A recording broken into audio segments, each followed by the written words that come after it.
You're sitting on a hillside watching sheep. That's your life, every single day. While your older brothers are off fighting in a war, you're here, alone, with a flock of animals that don't care about you, and a sling you've been practicing with since you were old enough to hold one. You're the youngest of 8 sons, the smallest, the one nobody takes seriously. Your father barely remembers to mention your name when people ask about his family. Your brothers treat you like an errand boy, the runt of the family, too small to fight, too young to matter. In a family of warriors, you're the kid who watches sheep, and right now on this hillside outside Bethlehem, with dust under your fingernails and wool on your clothes, that's all anyone expects you'll ever be. But these hills have taught you things nobody knows about, things that would change their minds if they ever bothered to ask. Last spring, a lion came for your flock, a full-grown lion with jaws that could snap bone. It grabbed a lamb right in front of you and started dragging it away. You didn't run, you didn't freeze, you didn't call for help because there was nobody to call. You chased it down, grabbed the lion by its mane with your bare hands, and beat it until it dropped the lamb. Then you killed it,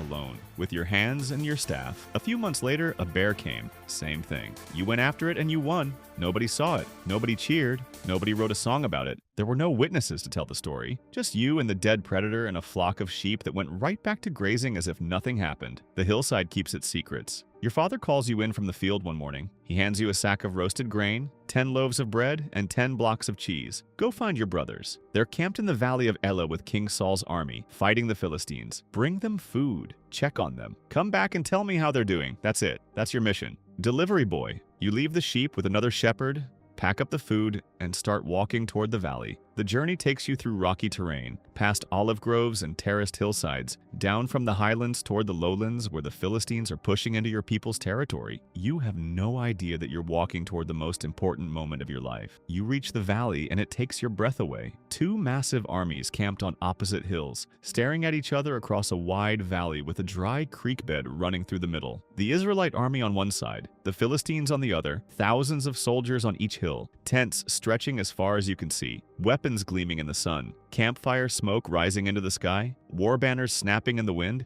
You've never seen anything like it. You find your brothers among the soldiers and hand over the food. They barely acknowledge you. You're the little brother who should be back home, with the sheep where he belongs. But before they can send you away, something happens that changes everything. A voice echoes across the valley, deep, thunderous, shaking the air itself like a storm rolling through the hills. You look down at the valley floor and you see him. A man, if you can even call him that, standing between the 2 armies. He's enormous, nearly 10 feet tall, covered head to toe in bronze armor that catches the sun and blinds you. Bronze helmet, bronze chest plate weighing over 120 pounds, bronze leg guards, a javelin slung across his back, a spear in his hand with a shaft as thick as a weaver's beam, and an iron tip that weighs 15 pounds by itself. A shield bearer walks in front of him carrying a shield the size of a wooden door. His name is Goliath, champion of Gath, the greatest warrior the Philistines have ever produced. And he's been doing this every morning and every evening for 40 straight days. His challenge is simple. Send one man to fight me. If your man wins, the Philistines become your servants. If I win, you become ours. One fight, one winner. War decided by single combat. He screams it across the valley floor and the sound bounces off the hills like thunder rolling from one mountain to the other. And every single Israelite soldier, thousands of them, including your brothers, including the king himself, the tallest man in the kingdom, turns away. Nobody moves. Nobody volunteers. Nobody even looks the giant in the eye. 40 days of this. 40 mornings and 40 evenings of a giant mocking an entire nation, and not one person has the courage to step forward. You watch the soldiers around you. Grown men, trained warriors with real swords and real armor, shaking with fear, whispering about the giant like children afraid of the dark. And something inside you shifts, something that has been building since the lion and the bear and every quiet night on the hillside. You start asking questions. Who is this man? Why is everyone afraid of him? What happens to the person who kills him? The soldiers around you tell you the king has offered a massive reward. Wealth, his own daughter in marriage, tax exemption for your entire family. But nobody has claimed it because nobody wants to die. Your brothers hear you asking and they're furious. Your oldest brother Eliab turns on you with disgust. Why are you even here? Who's watching the sheep? You just came down here to watch the battle like some tourist. You're arrogant. You're reckless.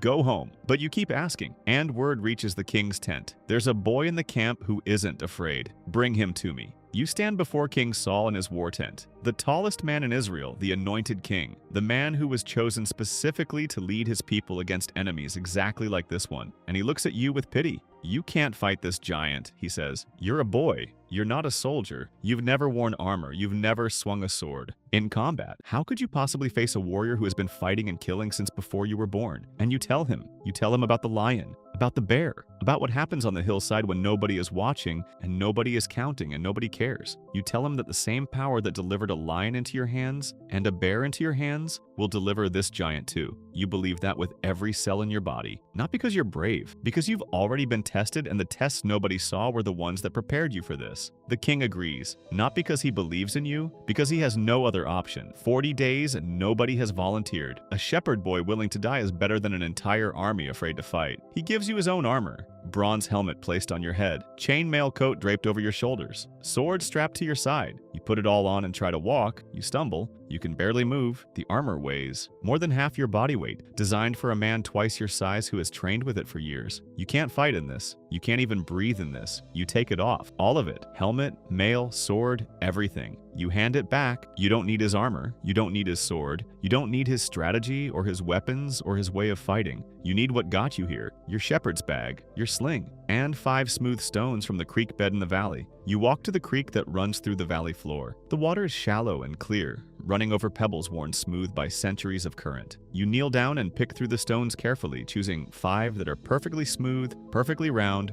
perfectly weighted for the pocket of your sling. You put them in your leather shepherd's pouch, one by one, 5 stones. You grip your wooden staff in one hand and your sling in the other. And you start walking across the valley floor toward the Philistine line. Alone, no armor, no sword, no shield, no army behind you. A teenage shepherd with a bag of rocks and a strip of leather walking toward the most feared warrior in the known world. The entire Israelite army watches from the hillside above. The entire Philistine army watches from the other. 2 nations holding their breath. Goliath sees you coming and can't believe what he's looking at. He squints, he looks you over. A kid, a ruddy-faced, smooth-skinned teenager carrying a wooden stick and a leather pouch. He's insulted. He's disgusted. He's been standing in this valley for 40 days demanding a warrior, and they send him a boy who smells like sheep. Am I a dog that you come at me with a stick? He curses you by his gods. He curses your people. He curses everything you believe in. Come closer, boy. I'll feed your flesh to the birds of the air and the wild animals. His voice shakes the ground beneath your feet. His shield bearer steps aside so the giant can get a clear look at his prey. Every eye on both hillsides is watching. Every soldier from both armies is standing now. This is the moment that changes everything. You don't flinch. You don't slow down. You shout back across the valley floor, and your voice cracks because you're still a teenager. But every word hits harder than any weapon Goliath has ever carried. You come at me with a sword and a spear and a javelin, but I come at you in the name of something bigger than anything you can carry or forge or sharpen. Today, everyone watching will know that battles aren't won with swords and spears. They're won by something you can't hold in your hand. And then you do something that shocks every person watching. Instead of bracing yourself, instead of taking a defensive stance, instead of waiting for the giant to come to you, you run straight at him, full speed. A shepherd boy sprinting toward a giant. Goliath starts moving toward you. The ground trembles with each step he takes. His armor clangs like iron bells. His spear is raised, ready to impale you before you ever get close. He's 9 feet of bronze and iron and muscle and fury, and he's about to bring all of it crashing down on a shepherd boy who weighs less than his chest plate alone. You reach into your bag while running. Your fingers find a stone, one smooth stone. You load it into the leather pocket of the sling. You've done this 10,000 times on the hillside,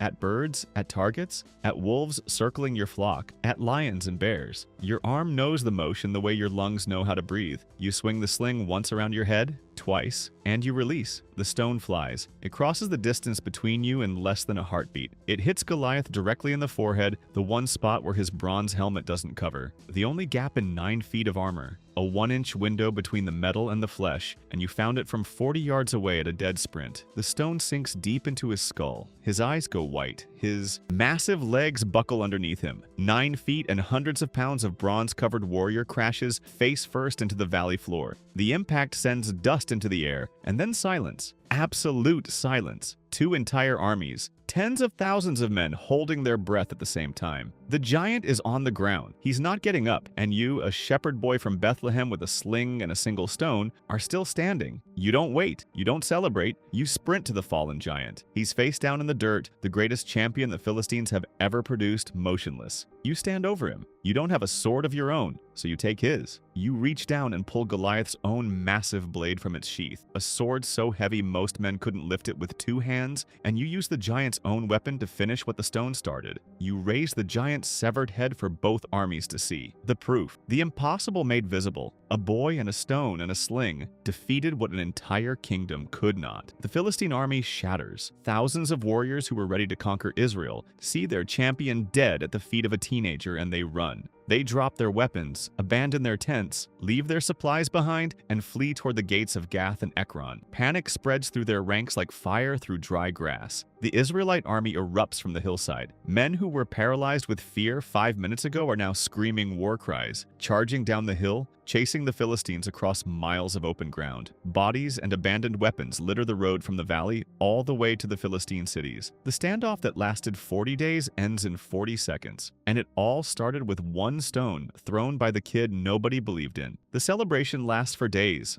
Songs are written about you. Women come out of the towns and cities dancing and singing your name in the streets. You're brought before the king carrying the giant's weapon. The boy who was too small to wear the king's armor has done what no soldier in the kingdom could do. Your brothers, the same ones who told you to go home, who called you arrogant, who looked at you with contempt, stand in stunned silence watching their little brother become a legend. Your father hears the news back in Bethlehem. The shepherd boy nobody thought about is now the most famous person in the nation, and this is only the beginning of your story. The giant was just the first chapter, but here's what nobody talks about: the moment before the stone left the sling, the moment when you were running full speed at a giant who could split you in half with one swing of his spear, the moment when every rational thought in your brain was screaming at you to turn around, to run back to your sheep, to go home where you're safe, where nobody expects anything from you, where you can live a quiet life and die old. You didn't have a guarantee. You didn't have proof it would. You work. You had faith. And the difference between a shepherd and a king, between a footnote and a legend, between watching from the hillside and walking into the valley, came down to one single decision: to keep running forward when everything in the world was telling you to stop. You started that morning as a delivery boy carrying bread and cheese for your brothers who didn't want to see you. You ended it carrying the head of a giant in front of 2 armies who would never forget your name. Not because you were the strongest, not because you were the tallest or the best trained or the most experienced, not because you had the finest armor or the sharpest sword. You won because you showed up when nobody else would, because you trusted what you'd learned alone on the hillside when nobody was watching, because the same hands that protected sheep from lions and bears turned out to be the same hands that could bring down a giant. The skills nobody valued, the courage nobody saw, the faith nobody shared, the lonely practice nobody counted. That's what won the battle in the Valley of Elah, and that's what changed history forever. You started as a shepherd, the youngest son, the smallest in the family, the forgotten one watching sheep on a hill while the real men went to war. You ended the day as the most famous person in the kingdom, carrying a giant sword with your name on the lips of every person in every town in the land. And the only thing that changed between morning and evening was that someone finally put you in a position where you could show what you were made of. Turns out, the kid nobody believed in was the most dangerous person in the entire valley. They just didn't know it yet, and by the time they figured it out, the giant was already on the ground.